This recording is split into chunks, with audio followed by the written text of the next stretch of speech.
everyone, and welcome to another exciting show of What's Cooking in Marblehead. I'm your host, Robert Simonelli, and today we are down on the docks here where so much trading and sourcing has been going on, from cod fishing to rum. You know, see if you can finish this sentence. Yo ho ho, and a bottle of rum. That's right, you got it. And you know, the history here in Marblehead and Salem and Essex County of the rum trade has really been something to follow. And today we're going to check in with one of the new distilleries over in Salem, Massachusetts, and check out some of the new great rums and gins that they're producing over here. Molasses was a great trade that used to happen here. If anybody's old enough to remember 1919, the great flood, the great molasses flood over in the North End. But 2 million gallons of molasses. It's amazing what happened here on the North Shore with all the rum producing that happened. So we're going to check in on some of that today. Get your pirate patch on. We're going to go try something. Yo ho ho, follow us.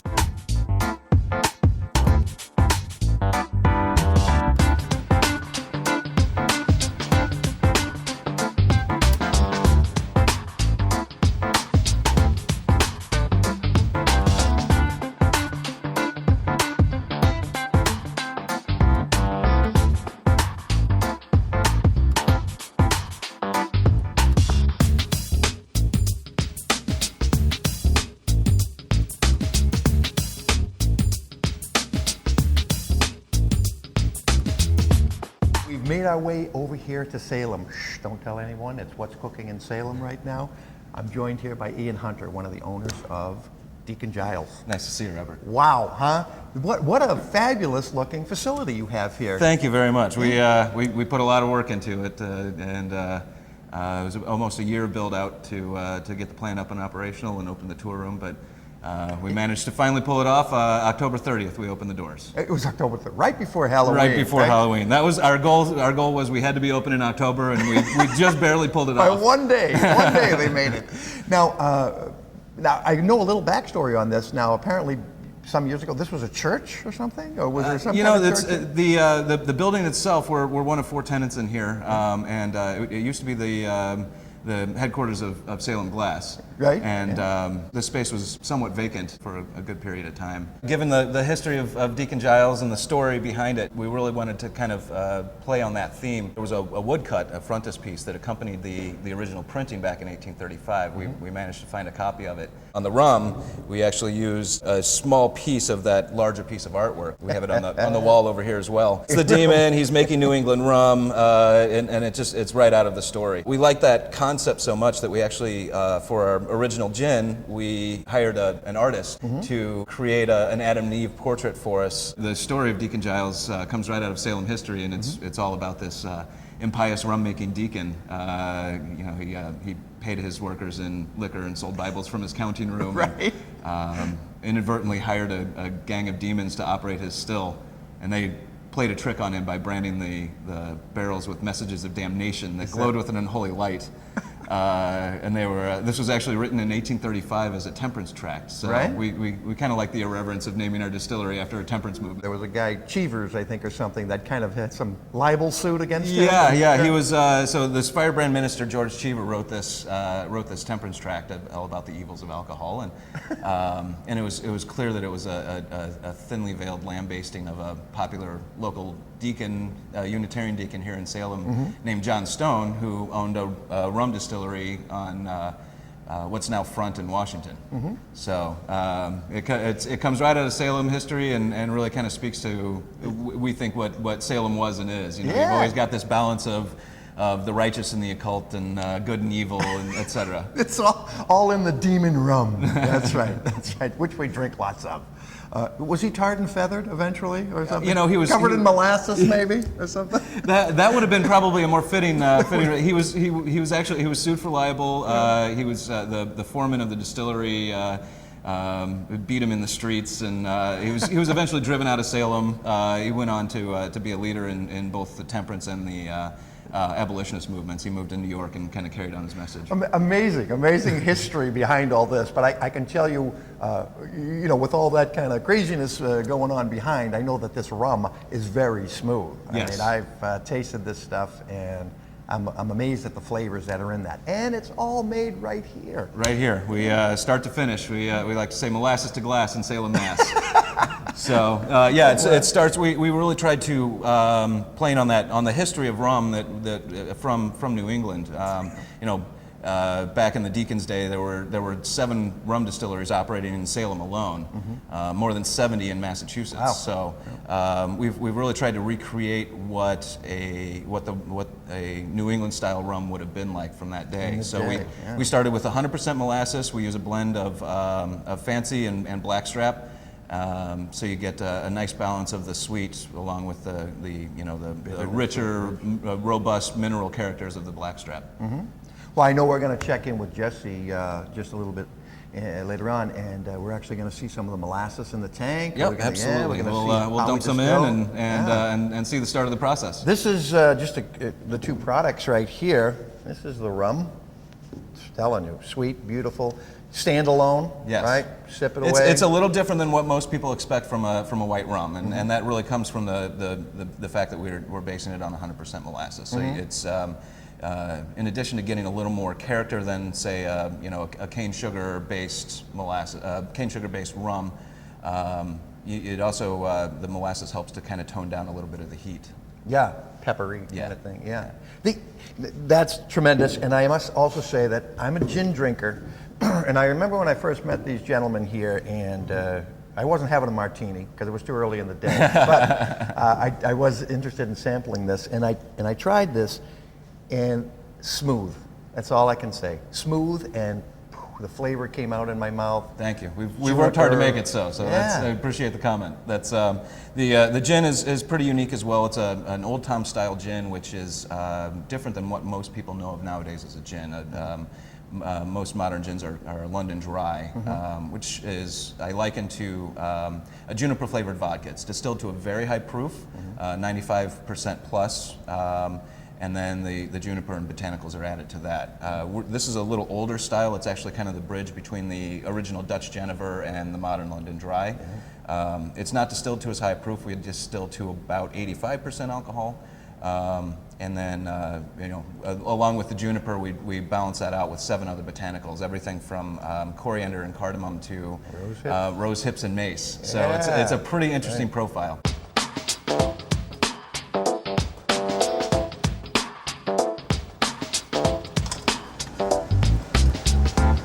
Wow, well, here we are. Inside, we have the pot still. The belly of the beast. Oh my goodness, this is where all the magic happens. This Indeed. is fantastic. What do we have going on? What is this machinery?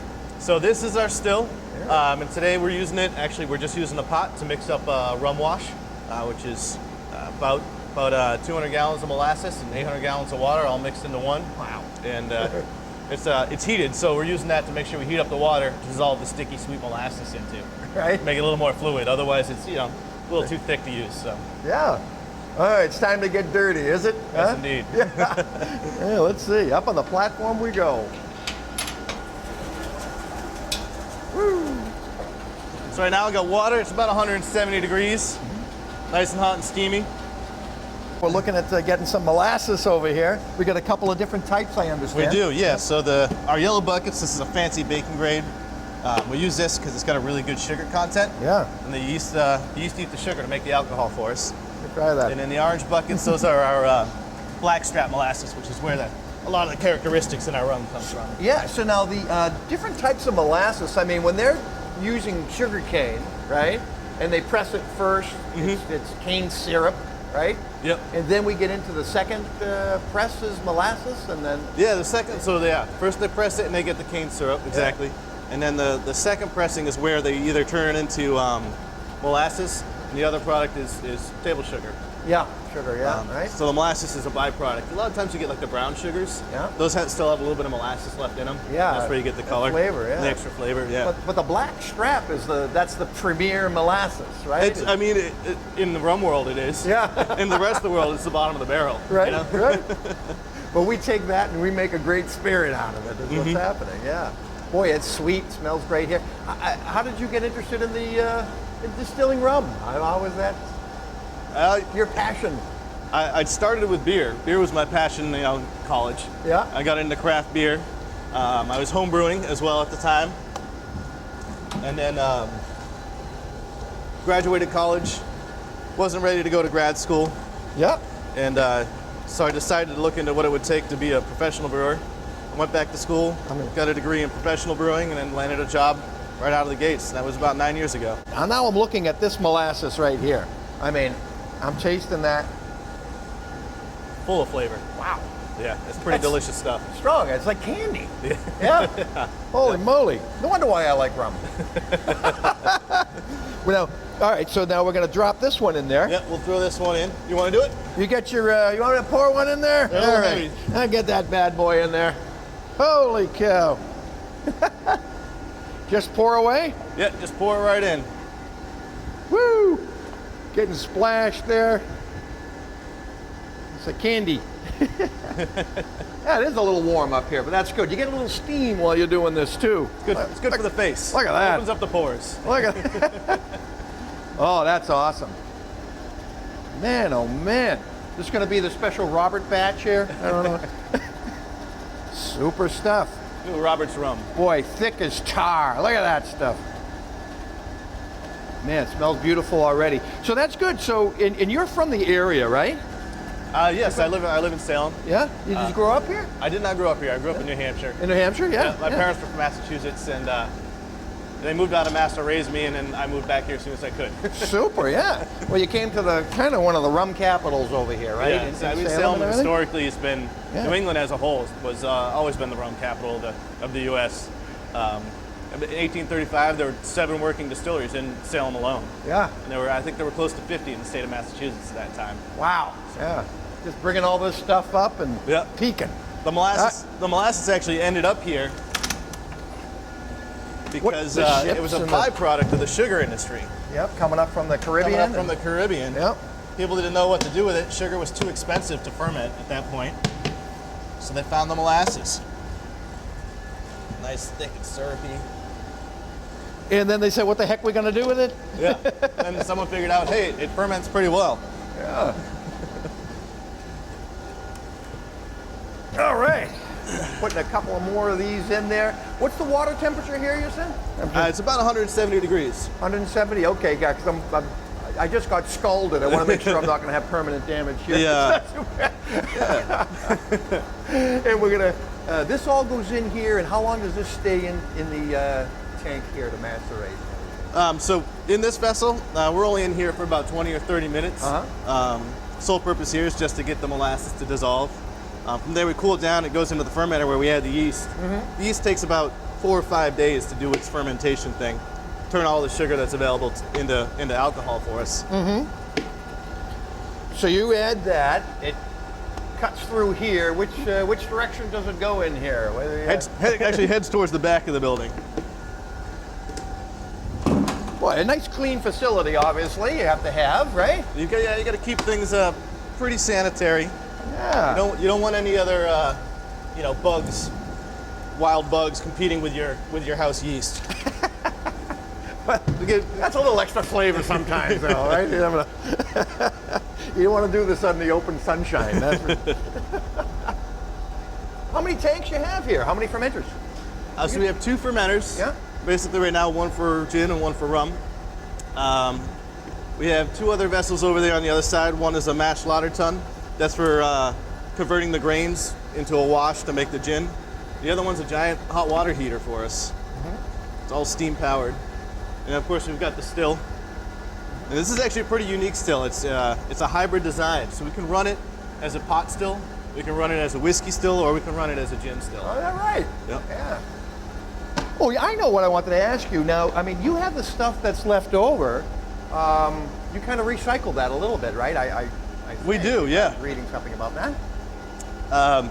Once we're done with the distillation, what's left over is called the tails. It's kind of the end of the run through the still. It's got a good alcohol content, but there's a lot of other flavors that come through that aren't very pleasant. We have to make sure we separate those from the good stuff, the hearts, when we're on the still. But you can run that back through the still again and actually get some more of that good alcohol out of it. And then how do you dispose of it?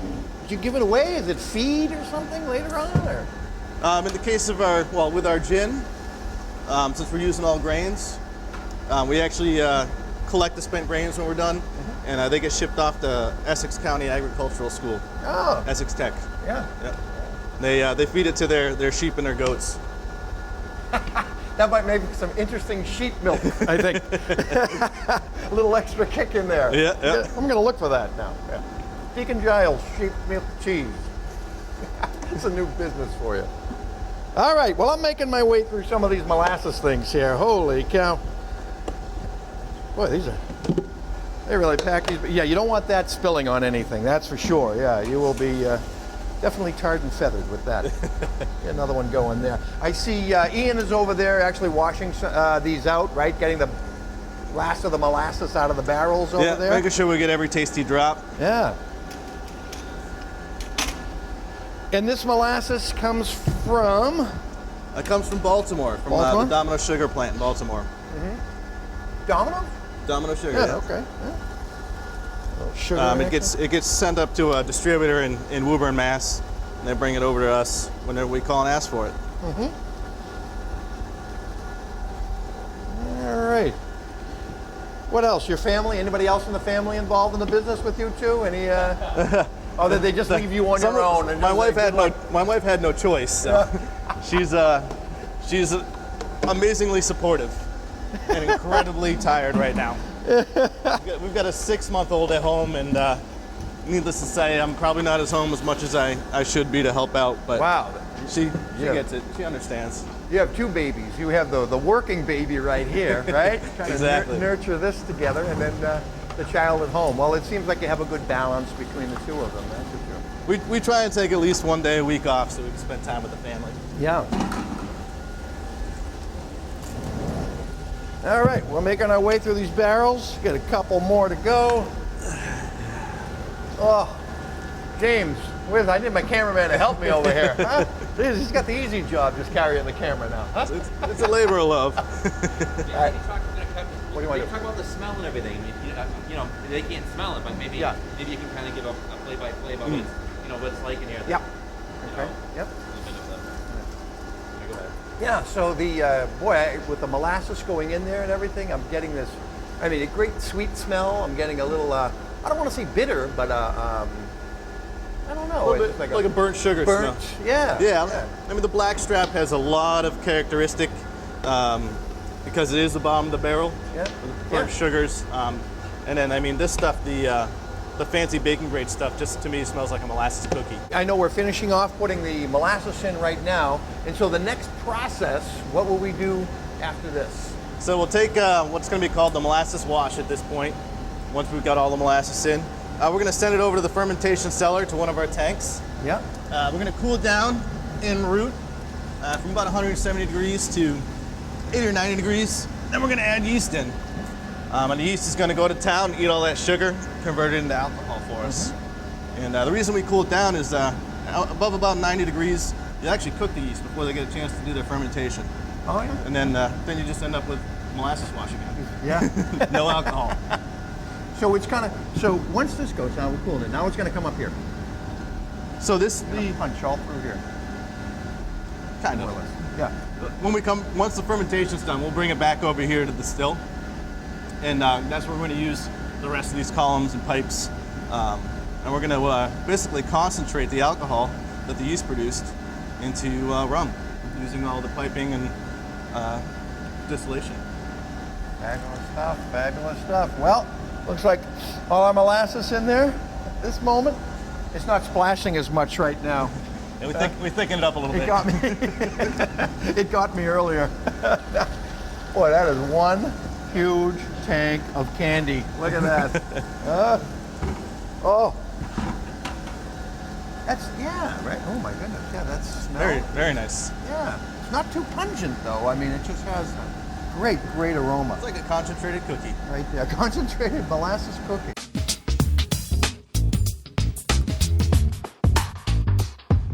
How many gallons is that tank? It's 1,200 liters, which is approximately 300 gallons. 300 gallons, yep. We've had the molasses in there, both types of molasses. We had the water at 170 degrees, all getting together, washed up in there. Now, where do we go? What happens there? So we're going to take it from that guy. We're going to pump it over here through a heat exchanger to cool it down. And then from there, it's going to head right into this fermenter. This is our second fermenter for all of our rum. So now, you said you were at 170. Now what temperature do you shoot for? We're going to bring it down to about 80 to 90 degrees. Okay. If we go too high, we cook the yeast and they don't get to make the alcohol for us. So we got to cool it down to a comfortable temperature for the yeast so they can go to town, heat up the sugars, produce some alcohol, get the start of it going for us. So, all right, so all that gets pumped through here. There's a lot of machinery, I don't know how they did this in the 1800s. Yeah, but right? You seem to have it all down here. It's very calculated. You were saying to me that it's a lot of hurry up. A lot of hurry up and wait. And wait, yeah. Get each process going and then wait for it to finish. Right? Move this product, get it over there, make sure things are working. It comes into the fermenter, and how long are we going to be in here? About 4 to 5 days. We got to give the yeast enough time to eat all that sugar and turn it into the alcohol for us. So the yeast is going to eat enough sugar in there to create about 10% alcohol in the tank. So 10%. About 10% when it comes out of here, yeah. And then from there, then we move it on to the still. And that's where we concentrate it into the rum. And we're going back over here. Now we're going back into this guy. The 300 gallons. Yeah. We're gonna. What do we heat that up to? We're going to heat it up to, on average, about 176, 180 degrees. So what we're doing is actually the alcohol boils at a lower temperature than water. So by heating it to about 176, 180 degrees, we're going to boil off the alcohol and leave the water behind, and that's how we concentrate it into the spirit. Yep. Now it's coming up through the copper Heading pipes. through the pipes. Stainless steel. Where is it going after? Look at all these things. How do you know which one it's in? Each section is kind of used for a different type of process. We can run this, as, like I said earlier, as a pot still, which we do with everything first. Then we bring it back around. We actually run everything through a second time, and then we'll run it through the second column. It's a whiskey column. Helps really clean up the flavor profile of the gin and the rum. And then the third one there. Got the filtering kind of thing. Yeah, essentially. Yeah, it's a vapor filtration. Third one's called the gin basket. That's where we add all those botanicals for our gin. Yep. And the alcohol vapors pass through and get infused the flavors and the aromas. And then the last big one is it's just a big cooling tower so that we can cool the vapors back down into a liquid so we can actually collect them. All right, well, I guess we're covered in enough molasses right now. We can go into the tasting room and actually try some of these great products you've produced. Excellent. Super. Let's move on over. Let's go try it out.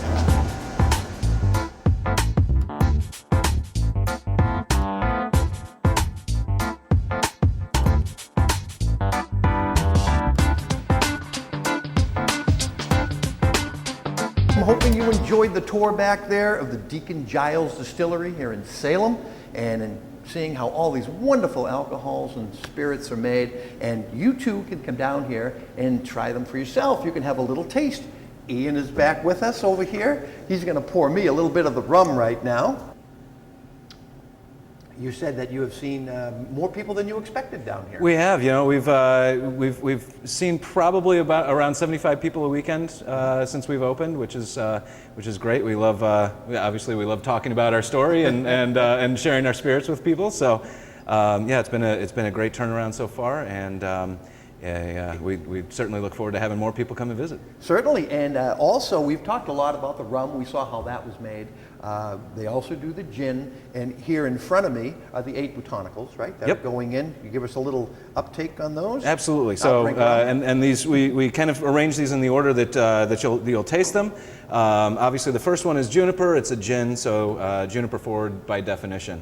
We balance that out with coriander, cardamom, and then right in the middle you get the citrus. This is orange peel and lemon peel, and then at the very finish you get angelica root, rose hips, gives it a nice tart taste, and mace. And the rose hips and mace are kind of our tribute to Salem. The rose hips, obviously the beach rose, we're a seaside community, and the mace was the first spice imported to Salem from the East Indies. More history. More history. And even more history I'm going to give you right now, and I'm talking about the top of this bar. Yeah, so the bar, we were really fortunate to find some reclaimed lumber. These boards were actually the floor joists at the Armory on Bunker Hill in Boston, in Charlestown. A little bit more than reclaimed lumber. Yeah. Right? Some good history to those pieces right there. I know that we're carrying it down at the Landing Restaurant. You can find the rum and the gin both at our bar. What are some of the other places where... We're in a few other accounts right now in Marblehead, and hopefully adding a few more down the road. We're also at Jack Tar, and we should be at Barrelman shortly, and we're also selling by the bottle at Haley's and Shuby's.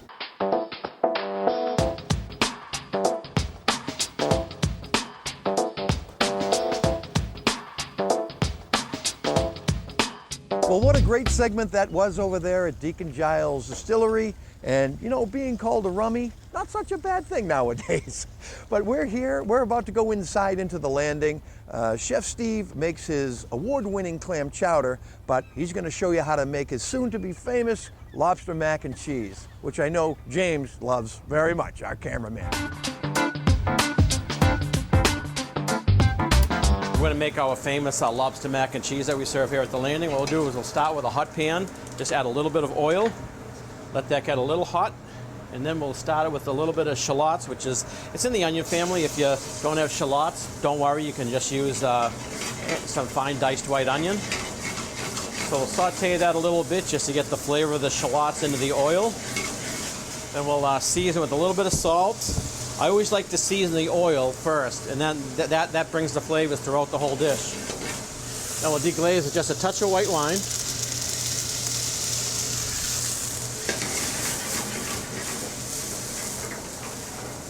Then what we have here is just a little bit of heavy cream. You can also, if you want it a little lighter, you can also cut it with a little bit of half and half, or just plain milk. Let that come to a little bit of a boil. Now what we're going to do is we're going to add our cream cheese. This is whipped cream cheese.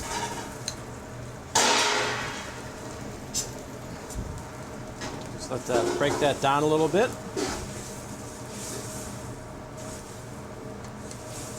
And at this point, you can reduce the heat a little bit. You know, you don't want to scorch the cheese. Then when that's heating up a little bit, we'll add the rest of our cheese. This is the shaved Parmesan, that's shredded cheddar, and Monterey Jack cheese. What you can do is just break that up a little bit. And we add the lobster in at the end because the lobster is pre-cooked. So we just want to warm the lobster. We don't want to cook it too much more, otherwise it will shrink up and get a little rubbery.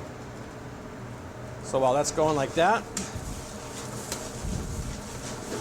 just stir it a little bit, break up that cheese a little bit. And if it's not totally broken up, don't worry about it. As you bake it, it'll all melt. We get that lobster in there.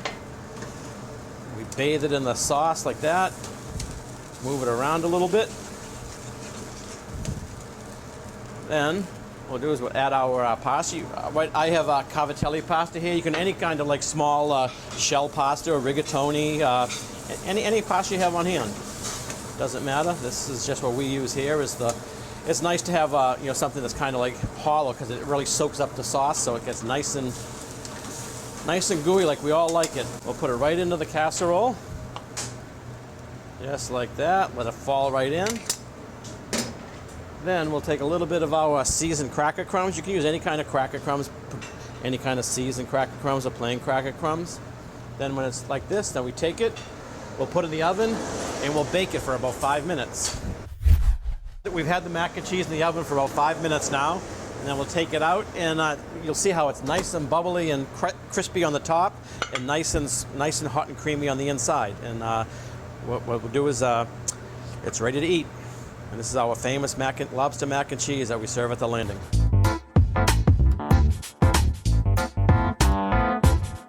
We hope you enjoyed seeing that. Chef Steven in there creating those fresh dishes the way he does every day. Everything's made from scratch, made to order, and of course he's not going to get the company car now because we bought that new oven for him. So come on down, make sure he can use that for you and create some of these wonderful things, fresh items. We're here on the water, things being delivered behind us right now. What a wonderful area we live in. You know, that's what's cooking in Marblehead. Hope to see you next time right here on MHTV.